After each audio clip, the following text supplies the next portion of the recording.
But I knew I wanted more to life than just sitting in a community selling homes. The money was good. I walked away with $150,000, just walked away. Most people thought I was crazy. I thought I was crazy. But at the same time, I knew God had something better for me. So that's the route that I took. The process is actually being able to see your goals, writing it out on paper, visualizing it, and being able to execute that process. It takes a lot for an entrepreneur to start off. Sometimes the money is a big issue, and also confidence. I would say confidence is one of the big issues to actually succeeding in that process.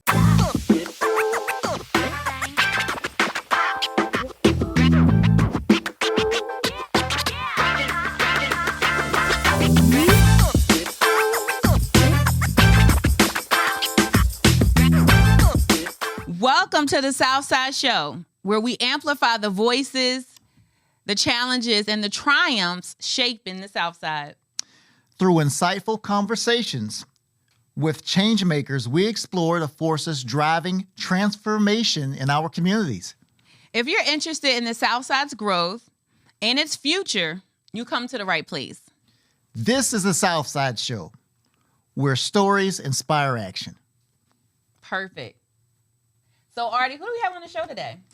Well, we have Mr. Trone Jefferson. Mr. Trone Jefferson is a resident of South Fulton, and he's a developer here on the South Side. Nice. We love to hear about development. Yes. So, Mr. Jefferson, could you please tell us a little bit about yourself and tell us a little bit about your journey? Yes. First of all, thank you for having me. I'm originally from Savannah, Georgia. Went to Savannah State. Graduated in 1996. I've always had a passion of real estate. I remember my college professor asking me, Mr. Jefferson, what are you going to be doing after college? And I said, Doc, I'll be in real estate. So I knew it at an early age. I remember moving to Atlanta in 1997, and so I added in the paper about just real estate. So I applied to this particular ad. The ad said real estate help. So I applied. I actually got an interview. And this was the pivotal point for my career because I didn't know a lot about real estate at the time. But the attorney, Kim King, she interviewed me. I actually knew all the people in the office. I called that attorney for 7 months. Wow. And interestingly, something happened after 7 months. They said, Mr. Jefferson, we never met anyone in our lifetime to be so dedicated and consistent for a job. So at the time, they said they didn't have a job, but they created a job for me. So that's why I started in the real estate industry in 1997, 98 when I moved here to Atlanta. Nice. Yeah. Okay. So when you said you had a job in real estate, what kind of job did they give you starting out? Well, I started out as a title manager. If you are familiar with titles, they go to the courthouse. Now it's kind of electronically, but that back then they were actually doing pretty much going to the courthouse. Running title to make sure no liens and encumbrances on the house. So you were doing the research. I was doing the research. Didn't know a whole lot about it, but that's what they put me in, and that's what I started out. After that, I actually went into underwriting, sales, and then that's when I started my inspecting business in 2008 part-time when I actually still had a full-time job. Okay. All right. Nice. Yeah. I'm going to go back a little bit. Okay. I think that you tried to glaze over some things. For the audience, we know each other. We've known each other for some time now. True. We were actually both freshmen at the same time at Savannah State College. That's at true. the time. You are not the same person now that you were back then. I don't think any of us were during our college days when I was exactly the same. Okay, yeah. Exactly. Okay. We can take Yeah. Yes. But your major was political science at Savannah State. So political science, development, real estate, did it help you at all how did you end up with the real estate? I know that you talked to your professor, but how did you end up there? Well, like I said before, I've always had a passion in real estate. Initially, I wanted to go to school to be a lawyer, but after I realized how much schooling, that was not for me. Right. Again, real estate was always my passion, so I wanted to get those steps and guidelines so I can actually facilitate, so I didn't waste any time. So real estate has definitely been almost my passion. And Even I hear you saying that it was your passion, but what was the introductory? Was mom, dad, relatives? Like, what about the real estate market or any part of real estate was like, I think this is what I want to do? I would say just reading books, going to seminars, Okay. driving neighborhoods, going to open houses. It was just always fascinating how they have one product, even if it's a renovation or a new construction, how they put it together, and the final end is actually putting it on the market and selling. So, So the money wasn't at all. Not at first. Not at first? Not at first. It was just the process. It's just the process. The money was come, but that was not my determination in getting into real estate. Got it. Okay.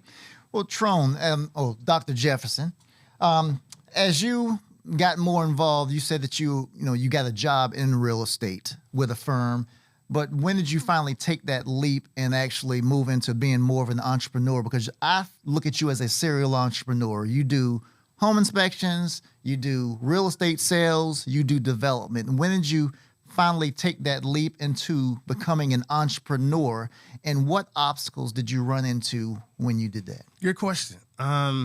I would say in 2018, 2017, I made a transition to be full-time entrepreneur. My last job, I actually sold new homes for a builder for 10 years. Okay. So that was my foundation.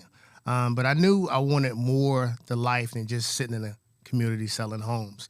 The money was good. I walked away with $150,000, just walked away. Most people thought I was crazy. I thought I was crazy.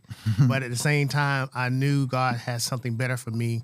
So that's the route that I took.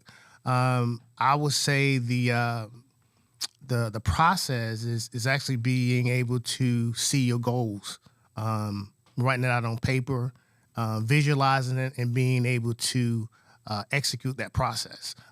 It takes a lot for an entrepreneur to start off. Sometimes the money is a big issue, and also confidence. I would say confidence is one of the big issues to actually succeeding in that process. I hear you were saying, hey, you were almost like a captive agent, Yeah. working for a builder, getting pretty consistent, income. That's correct. And so why did you think you were prepared now to go out and do your thing? Or what was because I know you were like, I hear faith, I hear God being an intricate part there. But what was the thing or the things you wanted to have in place before you were like, okay, I'm ready. I think I need to go out and start doing my own thing? I would say the foundation, like I said before, I started off as a title manager. I've actually been operation manager, sales. Even in 2008, I was actually selling homes on the courthouse steps. I'm saying buying property on the courthouse steps for investors. Got it. So you felt prepared. You were like, I've been doing this anyway. So I've been doing this a lot. It's different aspects of it. Mm-hmm. So I just kind of put it all together. And at that time, I thought I was prepared to do it. Nice. Definitely. Well, Dr. Jefferson, I have actually visited some of your products. I've seen you rehabilitate some homes. I've seen brand new homes that you built from the ground up. And also right now you're working on this huge renovation project, a beautiful home within a community. Tell me, how could you even move to the step of renovating homes and building brand new homes? I mean, you have to have financing. Mm-hmm. You have to have, experience. You're a contractor. Tell us a little bit about your journey and how you got from these, I guess, simple projects to the more complex projects, and also being able to get the financing for these projects. Right. Good question. I have actually flipped over 100 houses in the last 3 years. Wow. Renovation projects. So anywhere from $20,000 to $200,000. There was a company when I used to work for D.R. Horton, took an interest in me when I actually left. They started building houses, and I was actually that contractor they used to start their business in Michigan. So all the houses are here in Atlanta. So they got a call one day. I was doing 2 or 3 houses per month for them, and I got a call, and they said they got a super deal for me.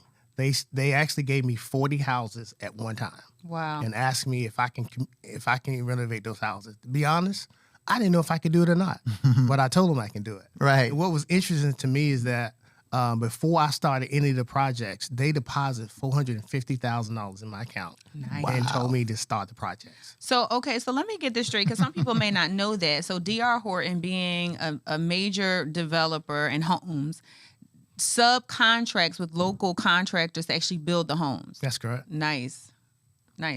Definitely.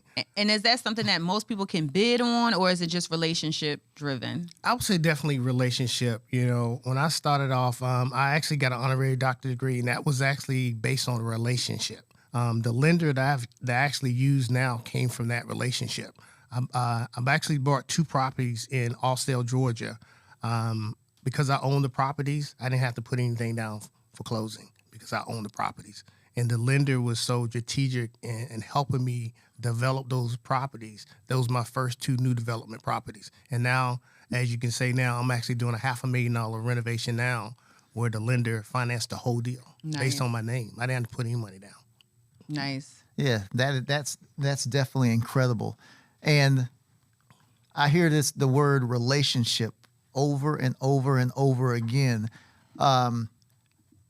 Because of my background, I know that relationships go a long ways. When you find that small group of individuals that you have good relationships with, that you know are going to deliver on time, they're going to, they have they deliver on time, they do it within budget.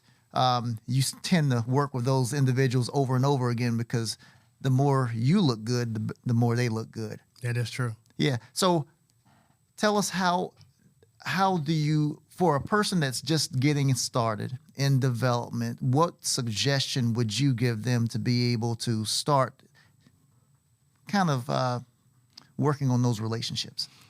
I would say number one is do your due diligence for property or then the relationship that you've already have in your the wheelhouse. Relationships is pretty much everything. I would say it's 80 or 90% of what all that I do. You know, I don't do a whole lot of advertising. You know, most of my work comes from referrals or just word of mouth, to be honest. I've been very fortunate to be able to do what I do because I love real estate and I love people. So. And do you feel like, I guess this is a 2-part question. Do you feel, or I guess, how have you been able to stay relevant, you know, when in competing with a D.R. Horton, with larger builders or developers? And do you feel real estate in Atlanta is done, right? Because now the entry market is getting larger and larger, right? You can't get a $50,000 home and renovate it, right? So how do you stay, I guess, profitable or relevant to compete with larger companies that have so much more cash to buy these homes? What I would say, you know, I stay in my lane. I'm not on the level with D.R. Horton. It's based on the value of the land. If you can, the margins. So if you can get a property for a lower price point and being able to renovate that property and make a profit, that's the bottom line. I mean, location is in real estate is everything. So I think once that location is the desired and pinpointed, make that decision to do the numbers, run the numbers, and make sure the house that you're building is going to fit within those margins. And when you're building, do you have the end buyer in mind? Like, hey, I'm gonna build. Especially the economy is you know a lot of people are nervous about it, right? And the buying real estate is slowing down. So how do you prepare for a recession or when maybe buying homes is not quite as it's a little tougher? Right. It's definitely a little tougher at this time. I don't have a buyer in mind. That sometimes we have inquiries and some of them pan out and some of them don't. But I stay the course, build a house, advertise it, stage it, and then put it on the market.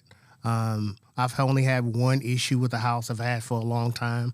Most of the houses, they sell within, 60, 30 days. Nice. Yeah. Switching roles a little bit.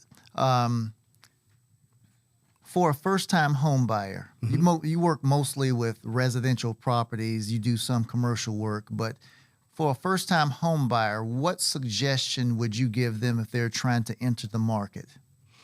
I would say do your homework, do your due diligence, learn the price point, learn what you can afford, select an agent that you can trust, and hire an inspector. Once you decide what property that you want to pursue, because the mechanics of the house want to tell you everything. You're talking about roofing, electrical, plumbing, and then the roofing.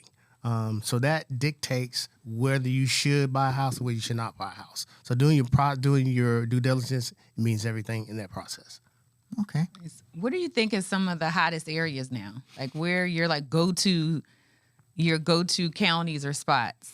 Well, it really depends on the numbers, to be honest, because it's like you said before, it's harder and harder to find deals. You just it has to be a gem. Locations, Mableton is actually a good spot now, Austell, but it's all about the numbers. I would say when I first started out, Griffin, Georgia, I bought my first property in Griffin, Georgia for $15,000. Wow, 15. Wow. And I renovated, put $7,000 into it, and actually rented that property for 7 years. That's great. Yeah. It took you 7 years to renovate it? 7 years to rent. I rented it out for 7 years. Oh, I thought Buying a home. I wouldn't be in business if I was doing that 7 years. Okay, so how about on the south side? Where are some areas you feel either that are underdeveloped Yeah. or some areas that, hey, the south side needs a little bit more attention here? Yeah, I think Southside, the city of South Fulton has so much land. It is A lot of undeveloped. undeveloped land, so it's a lot of opportunity for the city of South Fulton. I live in the city of South Fulton. My home is there, and I eat and sleep there. But the communities around, there's a lot of infrastructure is going up in the next 5 to 10 years. Multi-level units are going up. You got City of South Fulton now is doing a comprehensive plan to find out what is needed in the community and the business. You need those businesses to thrive in the city of South Fulton.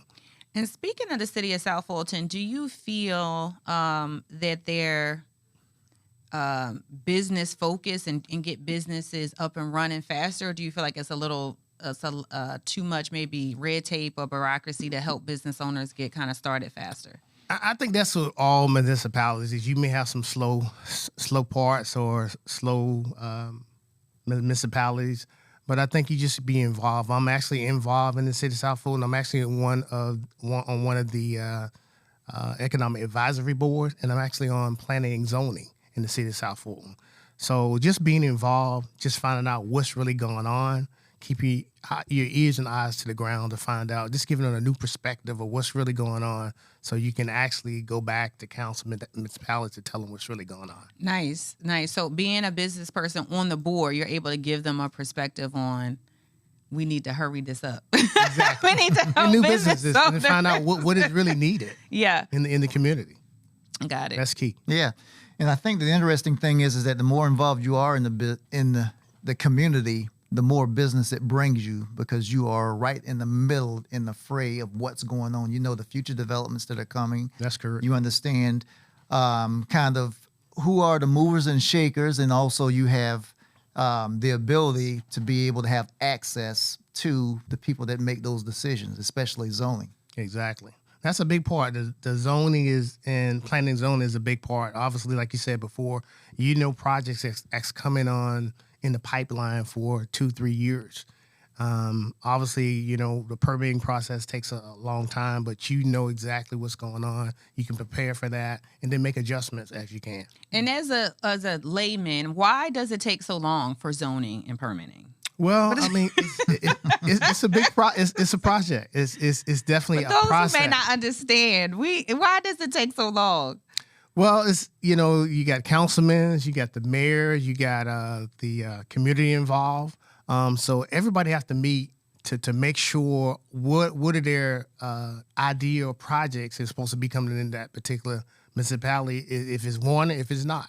So you have meetings, you have forgot the actual word, meetings to prepare for what is actually coming. So The process takes a while. I don't know the exact date why it actually takes so long, but that's just the process. I mean, sometimes I can't understand it myself. Yeah. Just getting permits myself. Sometimes Atlanta, it takes so long to get permits. Okay. So we don't know why. We don't know why. We just know it's the process. It's the Come process. on, Atlanta, Southside. We got to That's cut right. down the zoning permit time. Yes. Bureaucracy. Bureaucracy. Listen. Right. So, Trone, I have a two-part question as we work towards wrapping up. What keeps you motivated every day in the business that you're involved? I would say my family. I got 2 daughters. One is in college. She's 21. And one is 7. She'll be 8 in August. It's a lot of responsibility being an entrepreneur, but to be honest, I'll take it any day. You know, my family comes first. I wouldn't have it any other way. You know, Is she going to get in the business with you? She actually is a retired teacher. Your daughter? No, my wife. Oh, okay. No, my daughter. She's in Savannah State. She's actually in marketing. Okay. I don't really think she would. She might help market. You know, She may, but you know, these days these kids are different these days, so I don't know. Yeah. And then the last question that I have is, if you had to speak to your 18-year-old self, what advice would you give your 18-year-old self in becoming an entrepreneur? I would say be patient and save some money, because projects take money. It takes time to develop the experience, and that's all needed to be successful. Most of the people now coming out of college don't know nothing. You know, I even think about when I came out of college, didn't really know the avenue of real estate, but I only went to real estate because my high school teacher, homeroom teacher, said I wasn't college material. So really, that's one of my key points. I went to college because I'm not gonna let nobody tell me what I can and cannot do. Dang, what does that look like? You're not college material. Okay. Yeah, it's interesting. That's wild. Yeah. Wow, okay. Well, thank you, lady, because you know, Yeah. she She sparked. motivated you. She motivated She you. did. She did. Right? Yes. Yes. She did. So in closing, was there anything that you would like to leave our Southside show guest, our audience, as we wrap up? Yeah, the only thing I'll say that, you know, just keep the faith, being able to see yourself in a whole nother light, be dedicated, consistent in whatever you do. One of my great accomplishment to this day, it happened probably about a month ago. I just wrote a book. My book is called Defying the Odds Through Faith in Real Estate. Nice. Okay. All right. And where can this book be found? Amazon or my website, jpsservices.com. Okay. I'm going to have to check that out. All right. Well, thank you. The Southside viewers get a discount? Yes. Okay. Absolutely. All right. All Absolutely. right. We can make that happen. Okay. All right. And that's a wrap, folks. Our time is up. Thank you for tuning into the Southside Show, where we share the latest and greatest that the Southside has to offer. If you forget anything, don't forget this. Don't sleep on the South Side.